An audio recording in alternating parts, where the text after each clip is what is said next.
So, we are going to explore something that almost everyone connects to universally, and that is music. But not just music for entertainment. We're going to look at music as culture, as identity, and as history. And in the Southwest, Hispanic music often tells powerful stories about people, place, and experience. From celebrations to struggles, from love to migration, these musical styles reflect what it means to live in this region. So by the end, hopefully you should be able to identify the five major styles of Hispanic music and explain what they tell us about culture in the Southwest. So let's start with one of the biggest and most recognizable styles of the Southwest, and that is mariachi. When most people think of Mexican music, they think of mariachi. And you've probably heard it at a restaurant, at a celebration. Many of you have probably even seen this at your own, your own parties, your own gatherings. So those family events, but those bands are known for their distinct style, their distinct sound and visual style. And they typically include trumpets and violins, a large bass guitar, and a smaller guitar. And of course, the performers wear the traditional taro outfits. So those are very formal and they're very symbolic. And you can see the picture here of those guys wearing those outfits. But it's more than just about sound and appearance. It represents tradition, pride, and celebration. And so that's why it's often tied to things like weddings and birthdays and holidays. So when you hear these bands playing, you're not just hearing the music, but you're hearing a cultural expression of joy and identity. So let's shift from celebrating to now we're going to shift over into a style known as storytelling.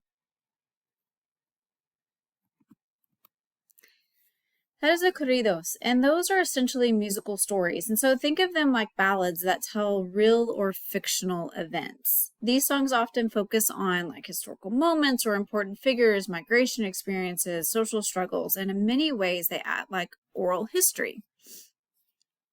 Before people had easy access to books or media, stories were passed down through music. This is also, like storytelling, that's a big thing, especially in traditions like Native American tradition where you don't write things down.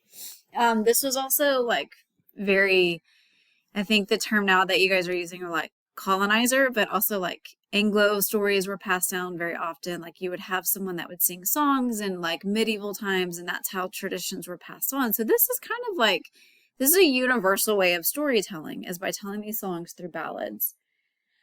But they help communities remember who they are, what they experience, and what mattered to them. So instead of reading about it, they would listen to it. So from there, we move on to a different style, and this is more about like sparking an emotion. So now we move to the rancheras, and these are very powerful emotional songs. So these express more about feelings, and common themes include love, heartbreak, pride, patriotism, and these songs are often performed with very strong, dramatic vocals. They are usually accompanied by mariachi bands. So rancheras have deep roots in rural Mexican life, which is where the name comes from, like rancho, meaning countryside, which makes it so important is their emotional connection, and they allow people to express personal struggles, relationship, national identity. So when you hear a ranchera, you're not just hearing lyrics, but you can hear the emotion behind it too. So next we're going to look at one that was shaped by geography, especially the border, and that is norteñas. And that music developed in northern Mexico and along the Mexico border. And this region is important because it's a place where cultures meet and mix. And this music often reflects that blending. The most recognizable instrument is probably the accordion, but also the big guitar that you would normally see. And the accordion might surprise you, but it comes from a very European influence, especially German and Czech immigrants in Texas and northern Mexico. And that's why norteña music often has like a polka-like rhythm. Also, if you know anything about Mexican history, there was the Emperor Maximiliano, and he actually brought that like European style of polka music to Mexico when he was over it, acting as the Emperor of Mexico. He really liked that style. He liked that tradition. And so he brought in that polka theme music. And then also you have a lot of those immigrants that are coming over that already have that knowledge of that music and they carry that tradition on. So it is when you turn it up and if you've never heard it before, you're like, oh my gosh, this is like polka music. Actually, no, it is heavily influenced by polka. But it's actually has some of its roots in that border area of Mexico and the US. It's also like danceable, it's very energetic, but beyond the sound, it represents that border identity because it reflects, if you think about it, it reflects like that European culture and that dynamic of like immigration and migration.